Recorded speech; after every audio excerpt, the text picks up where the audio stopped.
ഈ ജിന്നുകളോട് സഹായം ചോദിക്കൽ ശിർക്കാണ് എന്ന വാദം അംഗീകരിക്കുന്നില്ല.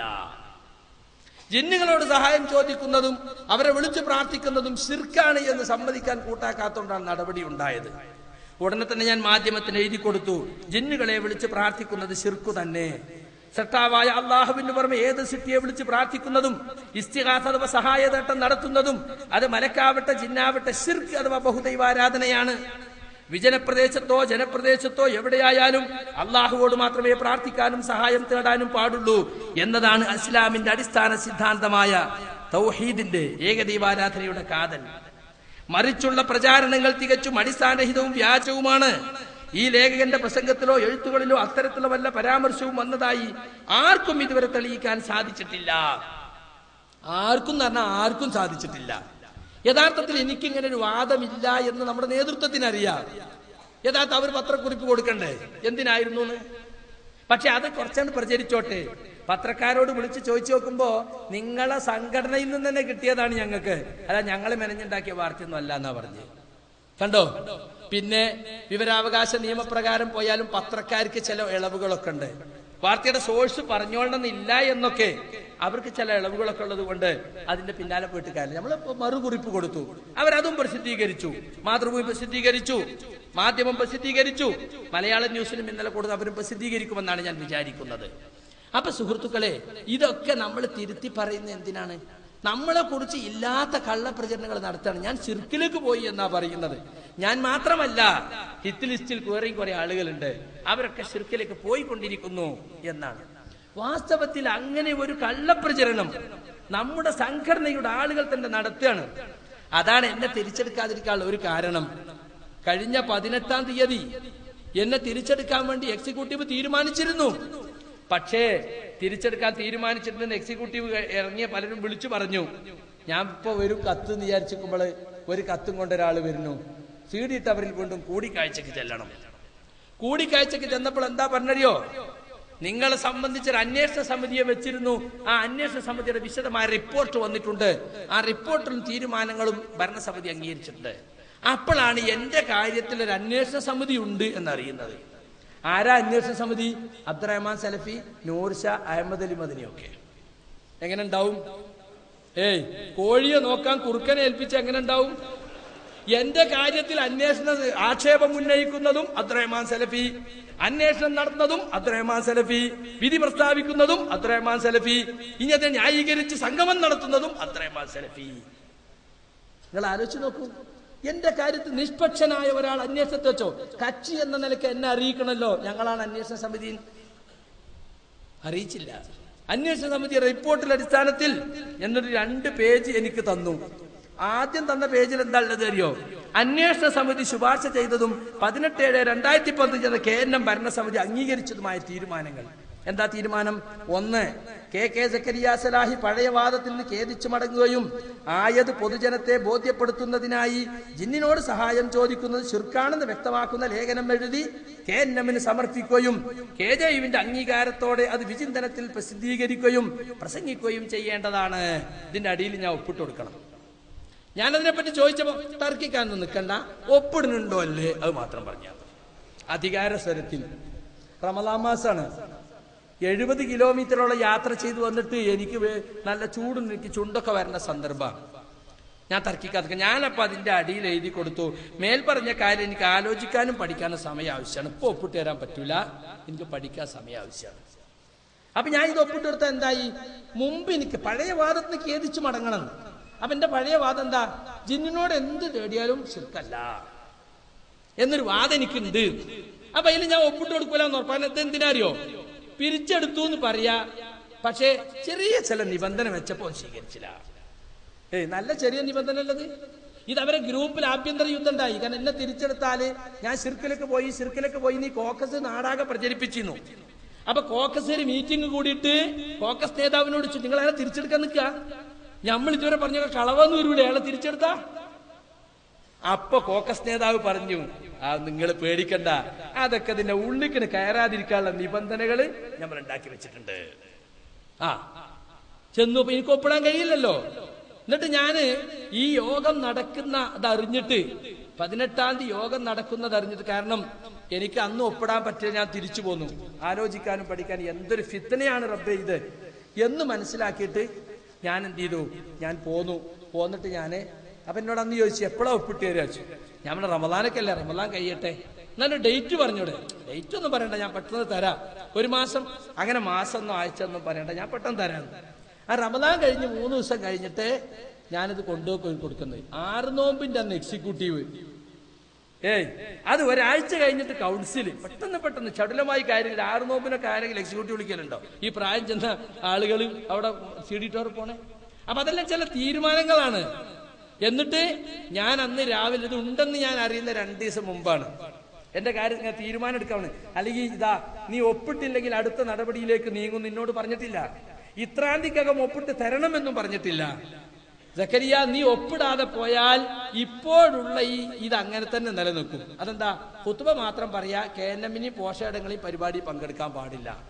അങ്ങനെ നിലനിന്നോട്ടെ. ഏതായാലും ഇപ്പൊ റമദാനിൽ ക്ലാസ് പോലും നടത്താൻ പറ്റിയില്ലല്ലോ, ഇപ്പൊ റമദാൻ കഴിഞ്ഞിട്ട് നോക്കാം എന്ന് വിചാരിച്ചിട്ട് ഞാൻ നിൽക്കുമ്പോഴാണ് പെരുന്നാൾ കഴിഞ്ഞ് 2 ദിവസം കഴിഞ്ഞപ്പോൾ എക്സിക്യൂട്ടീവ് ഉണ്ടെന്ന് കേട്ടു. ഉടനെ ഞാൻ തയ്യാറാക്കിക്കൊണ്ടിരിക്കുന്ന കത്ത് നേരെ തയ്യാറാക്കിയിട്ട് അന്ന് രാവിലെ 8 മണിക്ക് ടീപ്പിന്റെ വീട്ടിൽ കൊണ്ടുപോയി കൊടുത്തു. ആ TP ആണ് സക്കരിയ തെറ്റ് വരാത്ത എന്താന്ന് ഇങ്ങനെ വിചാരിച്ചിരിക്കുന്നു ഞാൻ. അത് ഇന്നൊന്ന് മൊയന്താക്കിയതാ.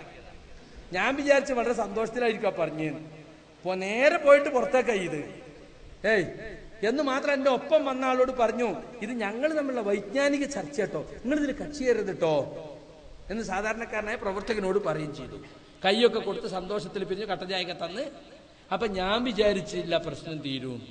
ഉടനെ തന്നെ പിന്നെ കേൾക്കണം എന്താ അറിയോ, ഞാൻ എഴുതി കൊടുത്ത ആ കത്തൊന്ന് വായിക്കുക പോലും ചെയ്യാതെ ശ്രീമാൻ നേരത്തെ തയ്യാറാക്കി കൊണ്ടുവന്ന ആ കുറ്റപത്രം വായിച്ചു കേൾപ്പിച്ചു. എല്ലാരും കൈയടിച്ച് പാസ്സാക്കി.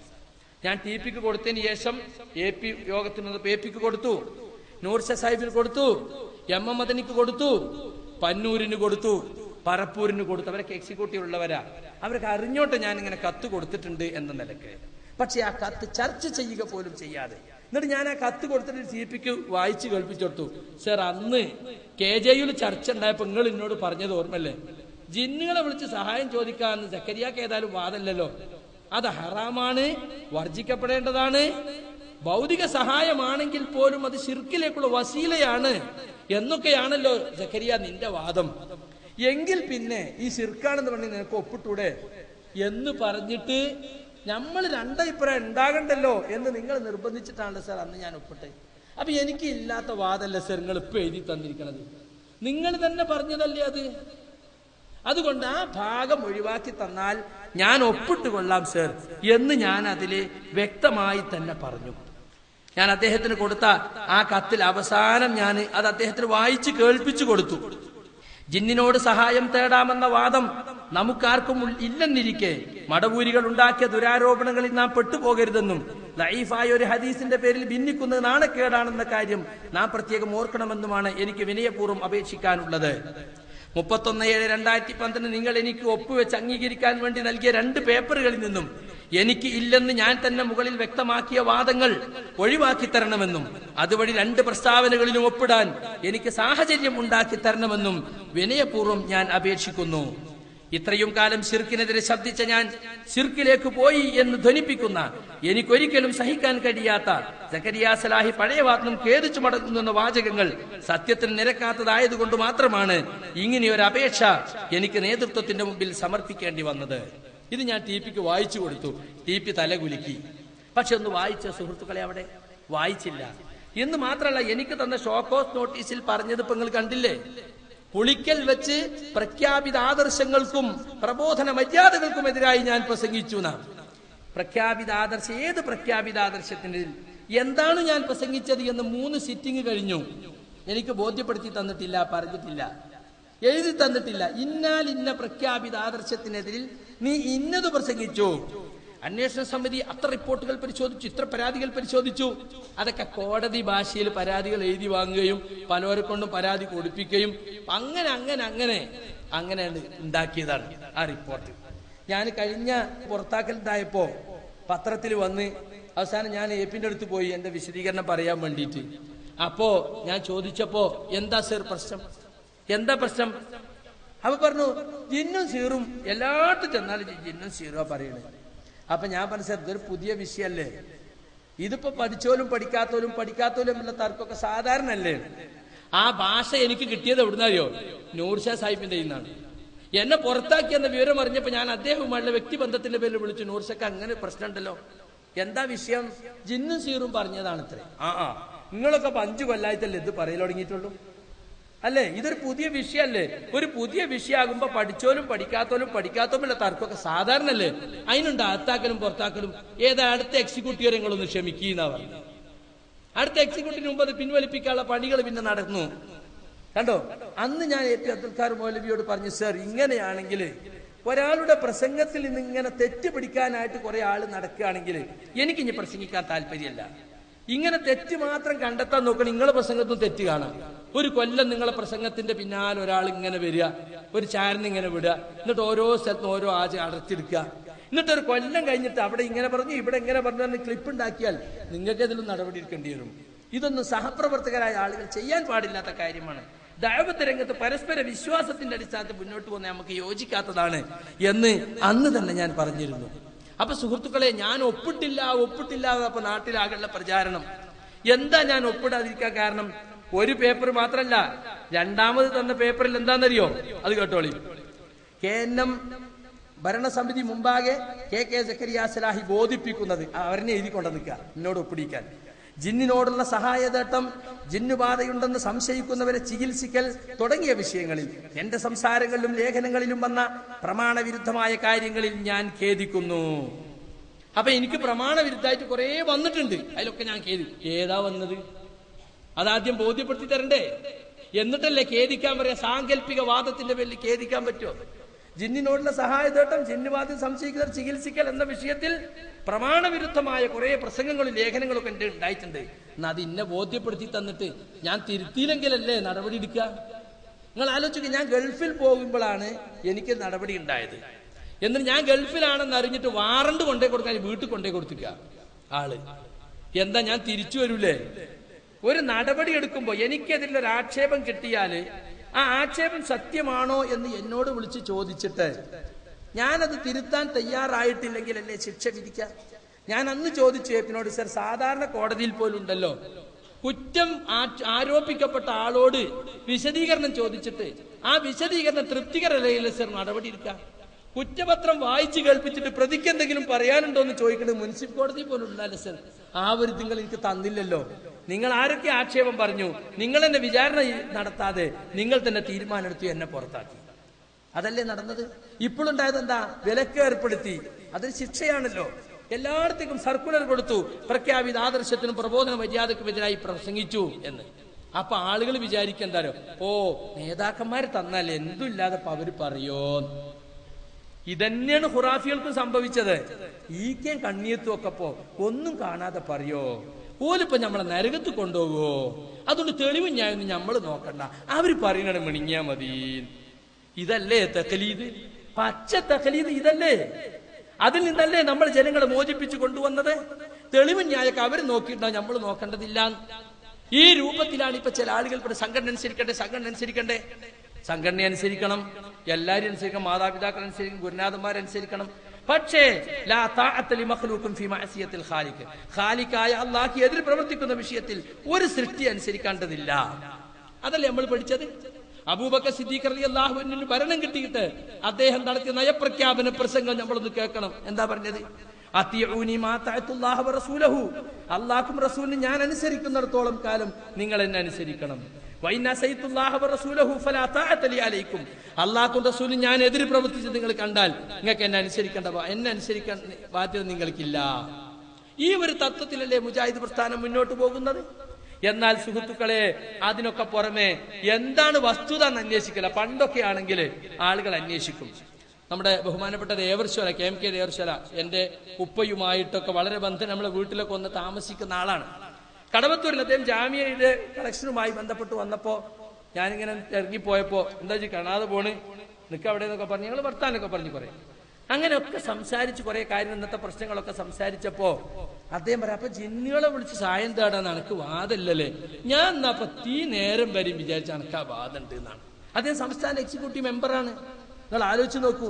ഞാൻ പറഞ്ഞു, ദേവർശ്വല നിങ്ങൾ എന്താ ഒരു സാധാരണ മുജാഹിദ് പ്രവർത്തകനാണെങ്കിൽ നിങ്ങൾ ചോദിക്കണ്ടേ, സക്കരിയ അങ്ങനെ പറഞ്ഞൊരു തെളിവ് കൊണ്ടാ, എഴുതിയതുണ്ടോ, പ്രസംഗിച്ചതുണ്ടോ, നിങ്ങൾ ചോദിക്കണ്ടേ, അല്ലാതെ നിങ്ങൾ വിശ്വസിക്കാൻ പാടില്ല. പിന്നെ എന്താ ഈ പ്രചരണത്തിന്റെ അർത്ഥം?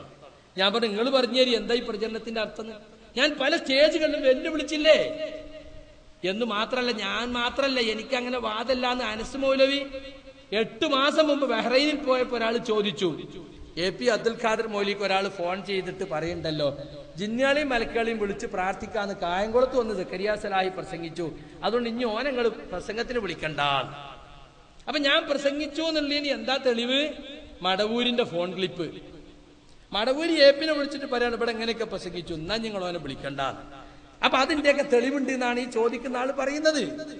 സക്കരിയ സലാഹി പറഞ്ഞു എന്ന് മാത്രമല്ല, ഈ പ്രസംഗം പോയിട്ട് പ്രസംഗിച്ചിട്ട്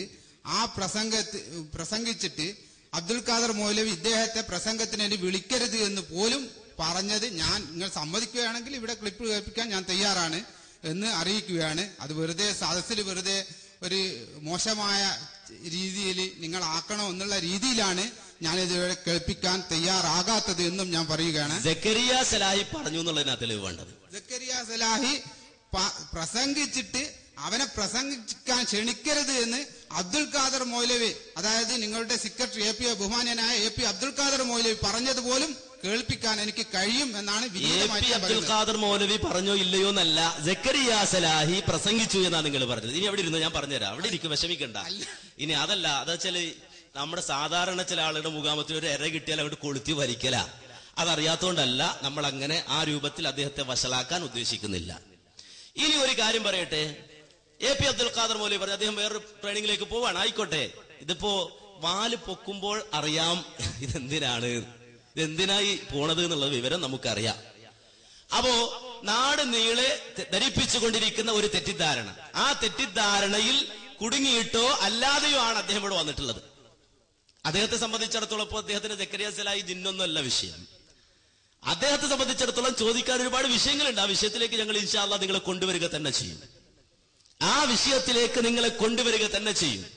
ഇവിടെ പല പ്രസംഗങ്ങളിലും ഉള്ളത് അത് സക്കരിയ സലാഹി പറഞ്ഞത് എന്താണ് എന്ന് അതിന്റെ പൂർണ്ണരൂപത്തിൽ കേൾക്കാതെ മനസ്സിലാക്കാതെ ആ വാദമുണ്ട് എന്ന് വരുത്തിയിട്ട് ആ രൂപത്തിൽ വിഷയം കൊണ്ടുപോകാൻ ശ്രമിക്കേണ്ടതില്ല. ഇനി സക്കരിയ സലാഹി വളരെ വ്യക്തമായി പറഞ്ഞല്ലോ, അദ്ദേഹം ജീവിച്ചിരിപ്പുള്ള ആളാണ്. അദ്ദേഹത്തിന് അങ്ങനെ വാദമുണ്ടെങ്കിൽ ഞങ്ങൾ അതിനെ എതിർക്കുന്നു എന്ന് പറയുന്നു. അദ്ദേഹത്തിന് വാദമില്ല എന്ന് അദ്ദേഹം പറയുന്നു. അപ്പൊ പിന്നെ എന്താ? പിന്നെ ആർക്കാണ് അദ്ദേഹത്തെ സംബന്ധിച്ചിടത്തോളം അദ്ദേഹം ജിന്നോട് പ്രാർത്ഥിക്കുന്ന ആളാണ് വരുത്തി തീർക്കേണ്ടത്? ആ ദുർമോഹം മനസ്സിൽ വെച്ചാൽ മതി. ആ ദുർമോഹം വേണ്ടതില്ല. അവിടെ ഇരിക്കൂ, കഴിഞ്ഞിട്ടില്ലല്ലോ. ആ ദുർമോഹം വേണ്ടതില്ല. നിങ്ങൾ അടിസ്ഥാനപരമായി മനസ്സിലാക്കേണ്ടത് എന്താണ്? സക്കരിയ സലാഹി പറഞ്ഞു എന്നാണോ? സക്കരിയ സലാഹി പറഞ്ഞിട്ടില്ല. ജിന്നിനോട് സഹായം തേടാമെന്ന് സക്കരിയ സലാഹി പറഞ്ഞിട്ടില്ല എന്ന് ഞാൻ പറയുമ്പോൾ നിങ്ങൾ പറഞ്ഞതുപോലെ ആവൂല. തെളിവ് തരും, സ്ക്രീനിൽ നോക്കിക്കോ. ഇതാണ് ഞാനുമായി ബന്ധമുള്ളത്. മറ്റെല്ലാം പച്ചക്കളവുകളാണ്. സക്കരിയ സലാഹി എന്ന് പറഞ്ഞിട്ട് 16 കൊടുത്തിൽ ഈ 5 മാത്രമാണ് ഞാനുമായിട്ട് എന്തെങ്കിലും ബന്ധമുള്ളത്. ഒന്നാമത്തെ എന്താ അറിയോ?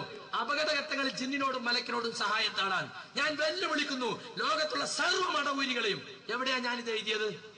കാണിച്ചു തരണം. നിങ്ങള് പച്ച നോണ അച്ചടിച്ചു വിടുക ദീനീ പ്രവർത്തനം എന്നും പറഞ്ഞിട്ട്. സക്കരിയ സലാഹിയുടെ പേരിൽ നിങ്ങൾ പറഞ്ഞ വാദം തെറ്റാണ് എന്ന് ഞാൻ തെളിയിച്ചു തന്നു. സക്കരിയ സലാഹിക്ക് അങ്ങനെ വാദമില്ല എന്ന് സക്കരിയ സലാഹി തന്നെ പറയുന്നത് കേൾപ്പിച്ചു തന്നു. അനസ് മൗലവി പറഞ്ഞു അതൊന്നും തെളിവല്ല. സക്കരിയ സലാഹി പറഞ്ഞത് ഇങ്ങോട്ട് പറ, അദ്ദേഹം എഴുതിയത് ഇങ്ങോട്ട് കൊണ്ടാ എന്ന് പറഞ്ഞിട്ട് അയാളോട് ചോദിച്ചു തെളിയിക്കാൻ സാധിച്ചില്ല. സാധ്യമല്ല സുഹൃത്തുക്കളെ, ഇല്ലാത്തത് പറഞ്ഞ്.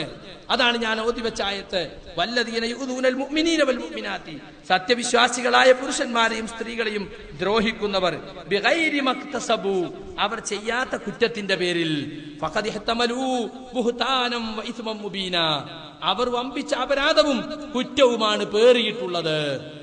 അത് ഇല്ലാത്ത കുറ്റം പറഞ്ഞിട്ടാണ് ഇപ്പോൾ പത്രങ്ങളിലൂടെയൊക്കെ ഇപ്പോൾ പ്രചരണം നടന്നുകൊണ്ടിരിക്കുന്നത്. അവിടെ നിങ്ങളൊക്കെ ഈ പുസ്തകം വാങ്ങണം. 5 രൂപ കൊടുത്തിട്ട് നിങ്ങൾ യൂണിറ്റിലൊക്കെ ഒരു 10-50 കോപ്പി കൊണ്ടുപോയിട്ട് തെറ്റിദ്ധരിച്ച് നിൽക്കുന്ന നമ്മുടെ പ്രവർത്തകർക്ക് കൊടുക്കുക. എന്താണ് ഇവിടെ സംഭവിച്ചത്?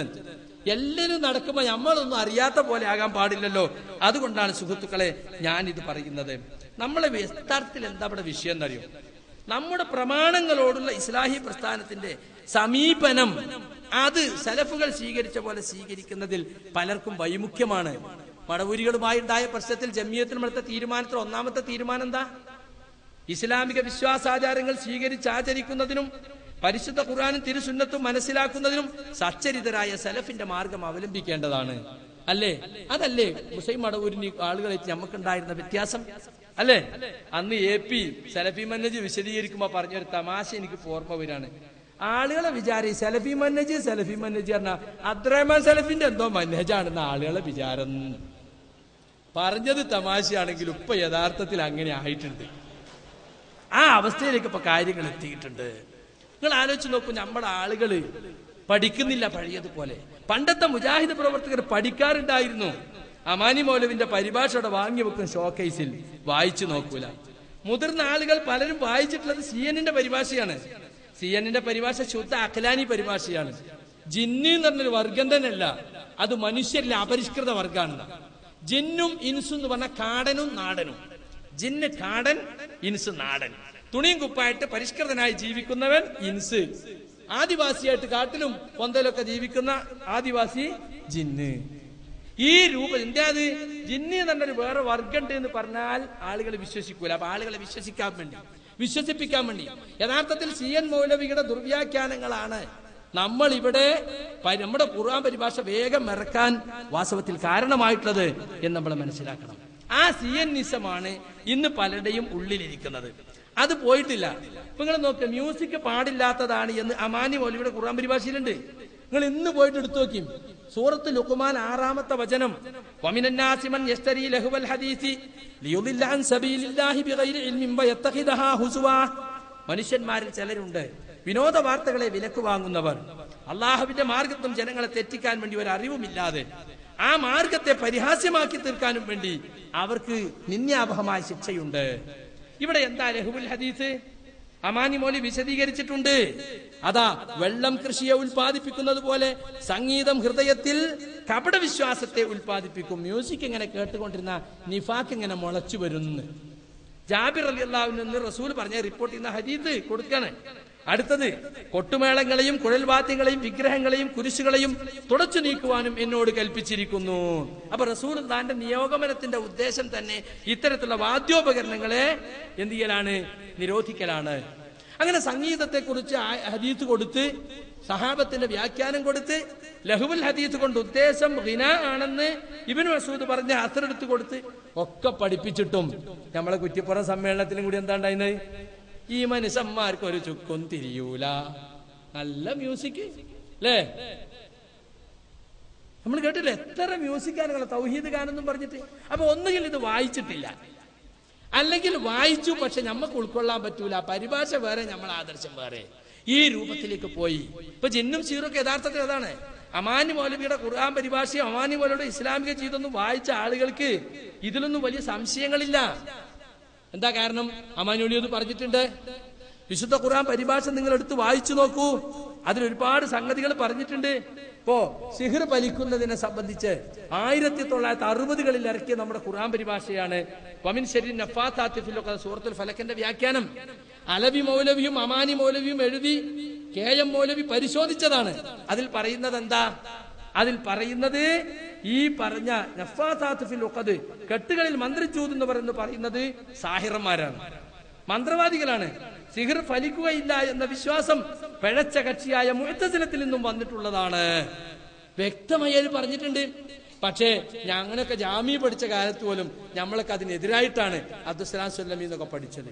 പിന്നീടാണ് നമ്മളതൊക്കെ വായിച്ചു നോക്കുന്നത്, നമ്മളെ നിലപാടുകൾ തിരുത്തുന്നത്. അപ്പൊ നിങ്ങൾ ആലോചിച്ച് നോക്കൂ, നമ്മൾ പഠിക്കുന്നില്ല.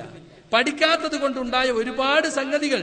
പിശാച് ബാധയെ കുറിച്ച് അബ്ദുൽ ഇവിടെ ആയത്തോതിയില്ലേ, സൂറത്തുൽ ബഖറയിലെ ആയത്ത്.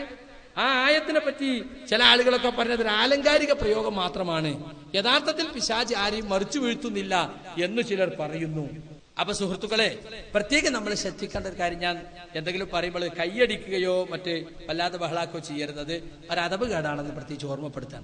അപ്പൊ ഞാൻ പറഞ്ഞു വരുന്നത്, ആ പരിഭാഷ പോലും നമ്മുടെ ആളുകൾ വായിച്ചിട്ടില്ല. KM മൗലവി എഴുതിയിട്ടുള്ള അദ്ദേഹത്തിന്റെ ഫത്വകള്, KM മൗലവിയുടെ ഫത്വകൾ എടുത്തു നോക്കിയാൽ കാണാം, വിശുദ്ധ ഖുർആനിലെ ആയത്തുകളെ, ഹദീസുകളെ, ഹദീസിൽ വന്ന പ്രാർത്ഥനകൾ, അള്ളാഹുവിന്റെ നാമങ്ങൾ, ഗുണങ്ങൾ, ഇതൊക്കെ കൊണ്ട് മാരണമോ പിശാച് ബാധയോ ഉണ്ടെന്ന് വിചാരിക്കപ്പെടുന്ന സന്ദർഭത്തിൽ ചികിത്സ നടത്തുന്നത് കൊണ്ട് ദോഷമില്ല. മാരണം എന്ന് പറഞ്ഞാൽ സിഹിർ. അപ്പൊ സിഹിറും പിശാച് ബാധയൊക്കെ ഉണ്ടെങ്കിൽ ഖുർആൻ കൊണ്ടുള്ള ചികിത്സ, അതിന് ചികിത്സ എന്ന് പറയാൻ പാടില്ല എന്ന് അപ്പോഴത്തെ വാദം. നിങ്ങൾക്കറിയോ, CD ടവറിൽ അൽ-ഇസ്ലാഹ് മസിയെ കയറ്റാൻ പാടില്ല എന്ന് ഒരു ഇടക്കാല ഉത്തരവ്. എന്താ ചെന്ന് നോക്കുമ്പോ, മടവൂരികളെ അമാനി മൗലവിക്കും നിങ്ങളോട് ചിലത് പറയാനുണ്ട് എന്ന അൻവർ അബൂബക്കറിന്റെ ലേഖനം ഇതിൽ വന്നു, അൽ-ഇസ്ലാഹിൽ വന്നു. അതിനെന്താ കാരണം? ഗൾഫ് സംഗമം ഉണ്ടായപ്പോ ആരോ അവിടെ അത് വിതരണം ചെയ്തിട്ട് അത് ഇവർ തടഞ്ഞിരുന്നു അത്രേ. ഇതൊന്നും ഇപ്പൊ ഞമ്മക്ക് അറിഞ്ഞൂടല്ലോ. ഇത് ലേഖനം പരിശോധിക്കാൻ ഏൽപ്പിച്ച ഖാദിർബായി അത് അറിഞ്ഞിട്ടില്ല. ഈ ലേഖനം വളരെ നേരത്തെ കിട്ടിയതാണ്, അതിന്റെ ഇടക്കെന്തോ മുടങ്ങിപ്പോയിരുന്നു. ആ ലേഖനം എടുത്തു കൊടുത്തു. അമാനി മൗലവിയുടെ പുസ്തകത്തിൽ ഇല്ലാത്ത ഒരു വസ്തു അതിലില്ല. അമാനി മൗലിന്റെ പരിഭാഷയുടെ പുതിയ പതിപ്പിറക്കാനുള്ള തിരക്കില. എന്നിട്ട് അദ്ദേഹത്തിന്റെ പുസ്തകത്തിനെടുത്ത ഉദ്ധരണി കൊണ്ടുള്ള ലേഖനം അത് ഉണ്ടായതിന്റെ പേരിൽ CD ടവറിൽ അൽ-ഇസ്ലാഹ് വെക്കാൻ പാടില്ല. നിങ്ങൾ ആലോചിച്ച് നോക്കി, കഴിച്ചിട്ട് ഇറക്കാനും വയ്യ, മതിരിച്ചിട്ട് തുപ്പാനും വയ്യ എന്നുള്ള മാതിരിയാണ് ഇപ്പൊ അമാനി മൗലവിന്റെ കാര്യത്തിൽ നമ്മളെ ചില ആളുകളുടെ അവസ്ഥ. മന്ത്രത്തെക്കുറിച്ചും സിഹറിനെ കുറിച്ചും അതുപോലെ കണ്ണേറിനെ കുറിച്ചും ഒക്കെ ഇസ്ലാമിക ജീവിതത്തിലെ ഉദ്ധരണികൾ ഇങ്ങോട്ട് വായിക്കുമ്പോ പല ആളുകൾക്കും സഹിക്കാൻ കഴിയാത്ത അവസ്ഥ, ഈ രൂപത്തില് അവസ്ഥകൾ വന്നുകൊണ്ടിരിക്കുകയാണ്. അപ്പോ നമ്മൾ പഠിക്കാൻ തയ്യാറാവണം.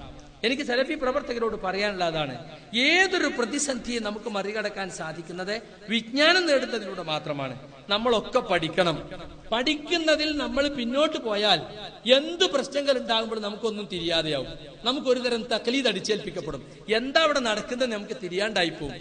ആ ഒരവസ്ഥ ഒരിക്കലും തന്നെ നമുക്ക് ഉണ്ടാവാൻ പാടില്ല എന്നതുകൊണ്ടാണ് ഈ കാര്യം ഞാൻ പ്രത്യേകിച്ച് ഓർമ്മപ്പെടുത്തുന്നത്. സുഹൃത്തുക്കളെ, നിങ്ങൾ ആലോചിച്ച് നോക്കൂ. എന്നെ സംബന്ധിച്ച് വിചിന്തനത്തിൽ വന്നതെന്താ? ആദർശ വിരുദ്ധവും സംഘടനാ വിരുദ്ധവുമായ പ്രവർത്തനങ്ങൾ വർഷങ്ങളായി തുടരുന്നു. ഏതാണ് ആദർശ വിരുദ്ധ പ്രവർത്തനം? ഏതാണ് സംഘടനാ വിരുദ്ധ പ്രവർത്തനം?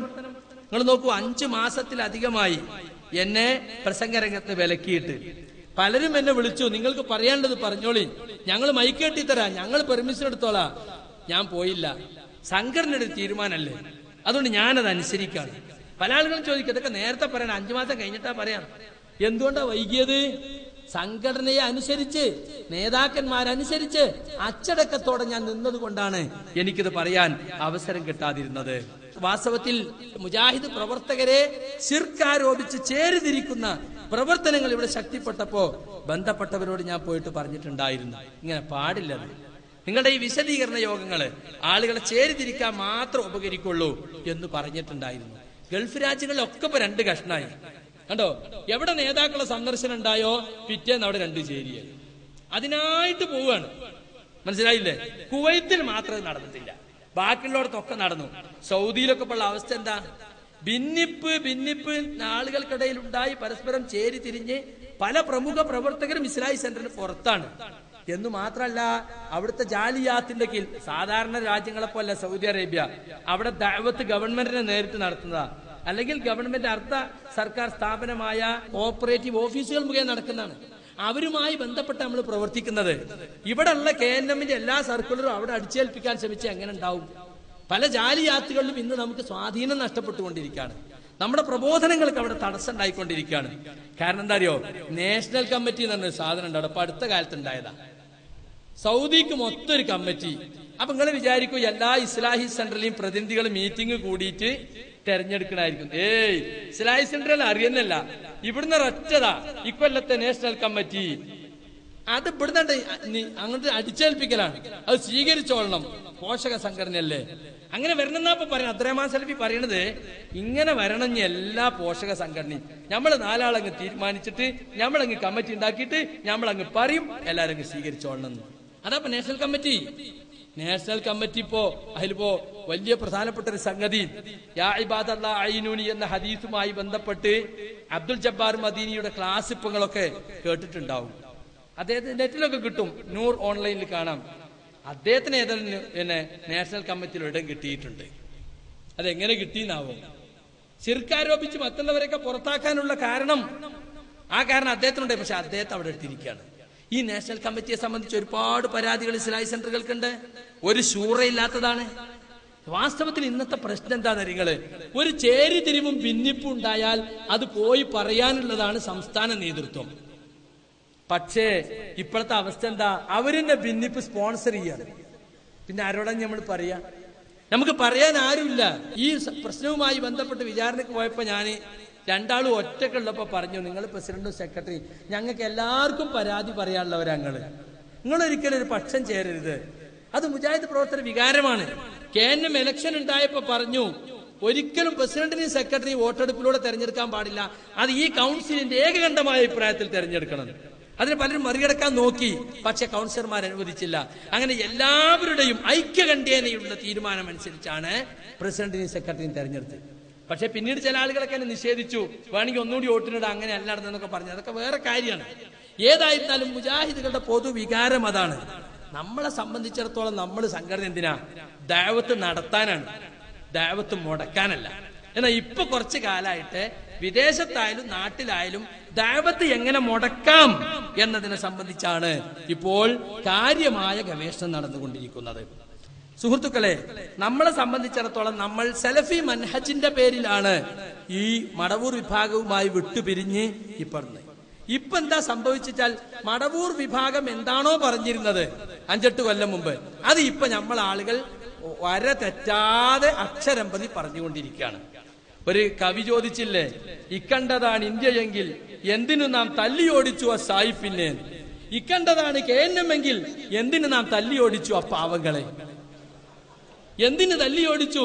അവര് പറഞ്ഞ അതേ കാര്യങ്ങൾ ഇപ്പോ അതിനേക്കാൾ കുറച്ചുകൂടി ശക്തിയിലാണ് ഇപ്പൊ ആളുകൾ പറയുന്നത്. ഇവരൊന്നും പച്ചക്ക് നമ്മൾ ശിർക്കാരോപിച്ചിരുന്നില്ല, എന്നാ ഇവര് പച്ചക്ക് ശിർക്കാരോപിക്കാണ്. കട്ടുമുറിച്ച ക്ലിപ്പുകളുമായിട്ട് ആലുവയിലെ ക്ലിപ്പിടെ മൊയ്യദ്ദീൻ ശൈഖിനെ വിളിച്ച് പ്രാർത്ഥിച്ച ശിർക്കല്ലാന്ന് സക്കരിയാത്തലായി പറയുന്ന ക്ലിപ്പുണ്ട് എന്ന് ആലുവയെന്ന് ഫോൺ വരിക. നിങ്ങൾ ആരെങ്കിലും വിശ്വസിക്കോ? അതിനൊരു കൃത്രിമം ഉണ്ടാവുന്ന ഉറപ്പാണല്ലോ. അപ്പൊ ആ രീതിയിലേക്ക് അതപ്പതിച്ചു പോയിക്കൊണ്ടിരിക്കുകയാണ് പല ആളുകളും. അതുകൊണ്ട് സുഹൃത്തുക്കളെ, നമ്മളെ സംബന്ധിച്ചിടത്തോളം നമ്മൾ കഴിഞ്ഞ 9-10 വർഷമായി, ഈ 2002 ശേഷം എല്ലാവരും പഠിച്ചു, പല വിഷയങ്ങളും പഠിച്ചു. സലഫി മൻഹജ് അനുസരിച്ച് മനസ്സിലാക്കാൻ ശ്രമിച്ചു. യുവാക്കളും വിദ്യാർത്ഥികളും മുതിർന്നവരും ഒക്കെ സലഫിയത്ത് ഉൾക്കൊള്ളാൻ ശ്രമിച്ചു. പക്ഷേ കുറച്ചാളിതിൽ ബാക്കിയായിരുന്നു. അഖലാനി ചിന്താഗതിയുള്ള, ബുദ്ധിക്ക് പ്രാധാന്യം കൊടുത്ത പ്രമാണങ്ങൾ തള്ളുന്ന കുറച്ചാള് നമ്മളെ കൂടെ ബാക്കിയായി. അവര് നന്നാവും, ശരിയാവും, നമ്മുടെ കൂടെ എത്തുമെന്നായിരുന്നു നമ്മുടെ പ്രതീക്ഷ. പക്ഷെ എത്തിയില്ല.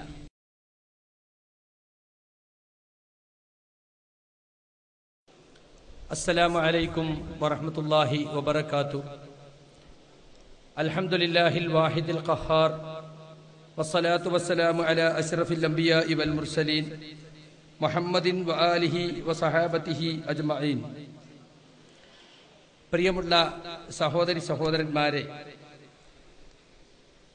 സർവാധിനാഥനായ റബ്ബിന്റെ വിധിവിലക്കുകൾ സൂക്ഷിക്കണേ എന്ന പ്രവാചകന്റെ വസിയ്യത്ത് ഒരിക്കൽ കൂടി ആവർത്തിക്കുകയാണ്. നമ്മുടെ സംഘടനയിൽ നടന്നുകൊണ്ടിരിക്കുന്ന കോക്കസ് പ്രവർത്തനങ്ങളെ സംബന്ധിച്ചും അത് നമ്മുടെ ആദർശത്തെയും ആദർശ പ്രബോധനത്തെയും എന്തുമാത്രം പിന്നോട്ട് നയിച്ചു എന്നതും ഇപ്പോൾ എല്ലാ മുജാഹിദ് പ്രവർത്തകർക്കും അല്ല, മുജാഹിദ് പ്രസ്ഥാനത്തിന് പുറത്തുള്ളവർക്ക് പോലും അറിയാവുന്ന തരത്തിൽ പരസ്യമായി കൊണ്ടിരിക്കുകയാണ്. ഞാൻ നേരത്തെ പറഞ്ഞതുപോലെ 2002 സംഘടനയിലുണ്ടായ ഒരു ശുദ്ധീകരണം യഥാർത്ഥ സലഫിയത്ത് അംഗീകരിക്കാതെ സലഫി മൻഹജ് 5-ാം മദ്ഹബാണ്, അത് ഗൾഫ് ഇറക്കുമതിയാണ്, അത് പിന്തിരിപ്പനാണ്, അതിൽ പതിയിരിക്കുന്ന അപകടം വലുതാണ് എന്ന് പറഞ്ഞുകൊണ്ട് പുതിയ മൻഹജുമായി പുതിയ സംഘടനയും സംരംഭങ്ങളുമായി പോയപ്പോ നമ്മൾ വിചാരിച്ചു ഒരു ശുദ്ധീകരണം കഴിഞ്ഞു. പക്ഷെ പിന്നെ നാം കാണുന്നത്, ഞാൻ നേരത്തെ പറഞ്ഞതുപോലെ അഖലാനി ചിന്താഗതിയുള്ള പലരും പല താല്പര്യങ്ങളുടെ പേരിൽ KNM-ൽ ബാക്കിയായി. അത്തരം ആളുകളെ കുറിച്ച് ഞാൻ ചപ്പുചവറുകൾ എന്ന് പറഞ്ഞു എന്നതാണ് വലിയ ആക്ഷേപം. ഞാൻ യഥാർത്ഥത്തിൽ അത് പറഞ്ഞത് ആ രീതിയിൽ സംഘടനയ്ക്ക് അവർ ഭാരമായി എന്നതുകൊണ്ടാണ്. സംഘടനയുടെ ആദർശങ്ങളോ സംഘടന ഉയർത്തിപ്പിടിക്കുന്ന വൈജ്ഞാനികമായ പാരമ്പര്യമോ ഒന്നുമില്ലാതെ ശരിയായ മടവൂരി പ്രവർത്തന ശൈലിയുമായി KNM-ൽ തുടരുന്നത് ഒരു മാറ്റം അവർക്ക് ഉണ്ടായില്ല. കഴിഞ്ഞ 8-9 വർഷത്തിനിടയ്ക്ക് പലരും പല വിഷയങ്ങളും കൃത്യമായി പഠിച്ചു. നമ്മൾക്ക് സംഭവിച്ച അപാകതകൾ എന്തൊക്കെയാണെന്ന് തിരിച്ചറിഞ്ഞു. ശരിയായ സലഫിയത്തിലേക്കുള്ള മടക്കമുണ്ടായി. പക്ഷേ ഈ വിഭാഗം അതിന് തയ്യാറായില്ലെന്ന് മാത്രമല്ല, യഥാർത്ഥ സലഫിയത്ത് പ്രചരിപ്പിക്കുന്നവരെ പരിഹസിക്കുകയും അവരെ എങ്ങനെയൊക്കെ പാരവെക്കാൻ കഴിയോ അതായിരുന്നു ഈ വിഭാഗം ചെയ്തുകൊണ്ടിരുന്നത്. പക്ഷെ ഉള്ളിലൂടെ പ്രവർത്തിക്കാൻ അവർക്ക് ധൈര്യം ഉണ്ടായിരുന്നുള്ളൂ. സംഘടനാ രംഗത്തോ പ്രബോധന രംഗത്തോ അവർക്ക് പുറത്തു വരാൻ, തല ഉയർത്താൻ മുജാഹിദ് കേരളത്തിൽ ഉണ്ടായ നവജാഗരണം കൊണ്ട് അവർക്ക് സാധിക്കുമായിരുന്നില്ല. പക്ഷെ അവരെന്ത് ചെയ്തു എന്നറിയോ? അവർ മെല്ലെ മെല്ലെ അബ്ദുറഹ്മാൻ സലഫിയെ സ്വാധീനിച്ച്